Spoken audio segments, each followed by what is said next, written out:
Hey guys, welcome back. You're with Jared from LearnBC, and here we are talking updates.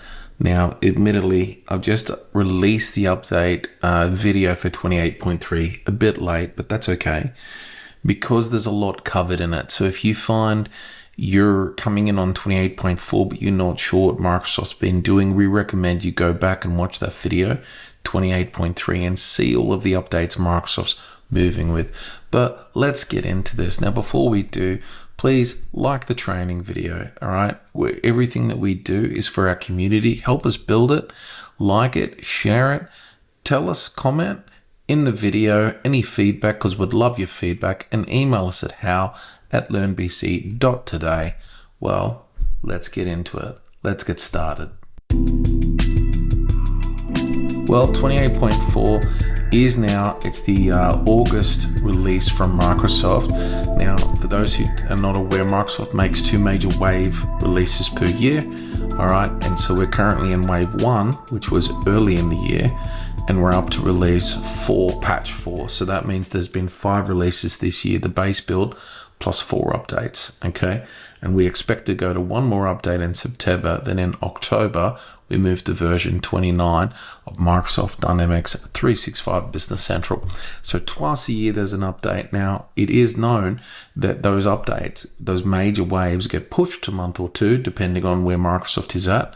And sometimes the monthly updates as well. But at this stage, Microsoft's on track, the updates are working, and testing's all working well. So let's get into this. What's in 28.4? Well, for starters, what's new? The Payables Agent. We've got updates with e-documents and PayPal. We've got field services. Now, field services is coming on the radar. There's a lot of customers talking to us right now about field services and the integration to Business Central. We've got platform hotfixes, so it's stability, Android, agents, lookups, dependencies. We've got finance and expense management. Now, the expense management agent has been released into our region, Australia, New Zealand. It's been overseas for a bit, but they like to just test it fully out before they release it to the world. We have a manufacturing and supply chain. We have sales and sales order agent, and we have integration and local versions. Then we're just going to talk about the build info and how you upgrade. Well, let's get into it. So there's lots of patches, but there's some key changes here. So the first one here is Copilot and agents, known senders in the Payables Agent. So this speeds up processing for documents from recognized senders in the Payable Agent window. So that's a phenomenal thing. Next thing for us is electronic documents, the continued approach from Microsoft to meet the global demand for e-docs. We have electronic documents purchased, so payments, and they've got purchase draft page for PayPal invoice preview.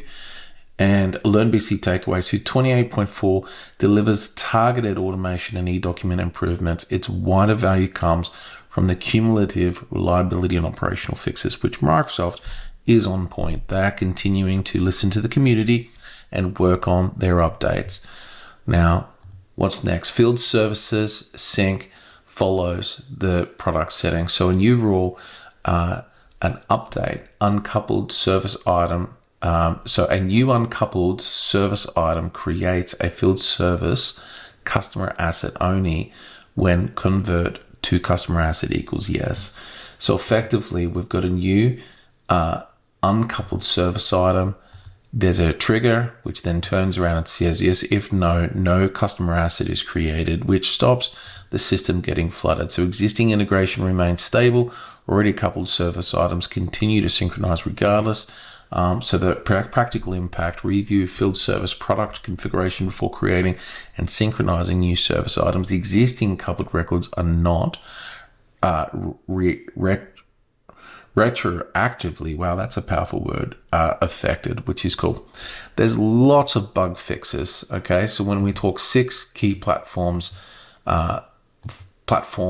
fixes to improve reliability. So let's go through them. Client stability fixes a silent client crash involving copy filters and extension filters across data items. You've got the app dependencies, corrects implicit dependency binding that ignored the control pane binding manifest. You've got the Android app resolves intimate online, something went wrong. I've had that.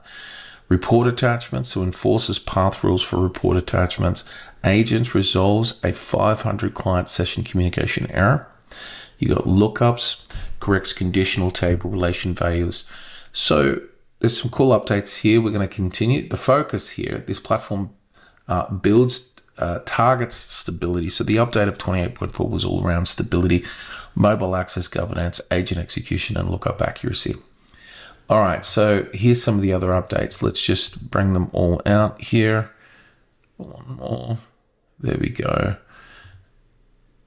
Still going. One more. There we go. So what we've got is finance adds VAT amount type to report either non-deductible or VAT.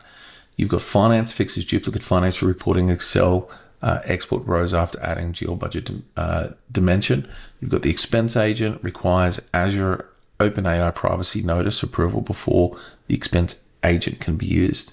You've got finance, the fixed agent accounts receivable Excel report ignoring the chosen number of periods. Finance again resolves the geo consistency error when posting foreign currency payment journals. You've got expense management preventing existing dimensions from being overwritten when billable information is added. You've got sales corrects prepayment invoice amounts when invoice discounts are applied. Now, this has been one that's really bunged us up with a large customer that's high volume invoices, and all of them are prepaid. Sales order agent ensures the configuration email signature appears in outgoing agent emails. So I've got a few more. Now we're focused on manufacturing and quality fixes. So I'm just going to bring these all out and let's go through them. One more. There we are. All right, so we've got manufacturing, prevented posted output from release production orders affecting firm planned production orders with the same ID. All right. Manufacturing fixes the base quantity to receive must be 0 after partial production posting. So that's important. Corrects material consumption, double counting in the inventory valuation WIP report. Again, important. Subcontracting adds missing unit of measure information on subcontracted related purchase order lines. Again, that's important. Warehousing, we've got prevents invalid reservation entries after FIFO warehouse pick reshuffling. Corrects bin capacity policy failure when inventory movement lines are split. We've got a quality management. Now, quality management was a new feature in version 28 of BC. Okay, so this is now starting to take feedback back from the community and resolve. So we've got resolves an error, creating a test value and quality inspection, corrects move inventory by bin, and automates calculation of inspection pass-fail quantities. All right.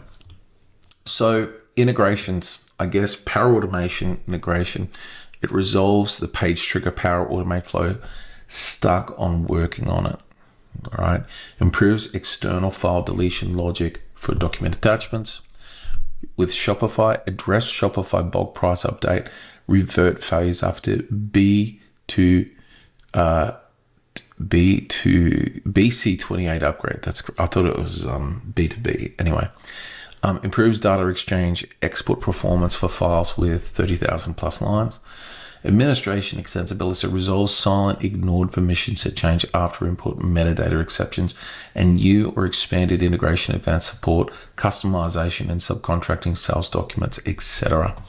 There's one more, local application. So examples includes Australian support for the 4.9% VAT rate, German Interstat, country of origin corrections, and the Australian intercompany and price list fixes, because that's been a pain. Confirm applicability against the full regional hotfix list. So I guess the build is 28.4, the base is 28. Okay, it's available now. You just go to where you've got /production, just change to /admin, or click on the cog, top right hand corner, click admin. Go have a look at your version and make sure you are managing your upgrades, because that can bite you in the bum. Online customers, new customers receive 28.4 automatically. Now, to be super clear, if you're running extensions and you've got customizations, this isn't so automatic. It requires you to turn around and manage the upgrade. Existing customers receive a notification email if your notifications are set up in the administration. All right, on-premises customers, standard process to follow, and Copilot data geography from the 1st of July 2026, some version 28 environments may process Copilot and agent requests in a different Azure geography. Review preferences on the Copilot and agent capabilities page. So go have a look at that. Microsoft is talking about updates around the fact that AI can run in different geographic locations based on your design and setup of your architecture. I've seen that elsewhere. So full release notes are here on the video. Go have a look at it at Microsoft. Hotfix details are there as well. There's a whole heap of them. And continue, subscribe, share, stay with us.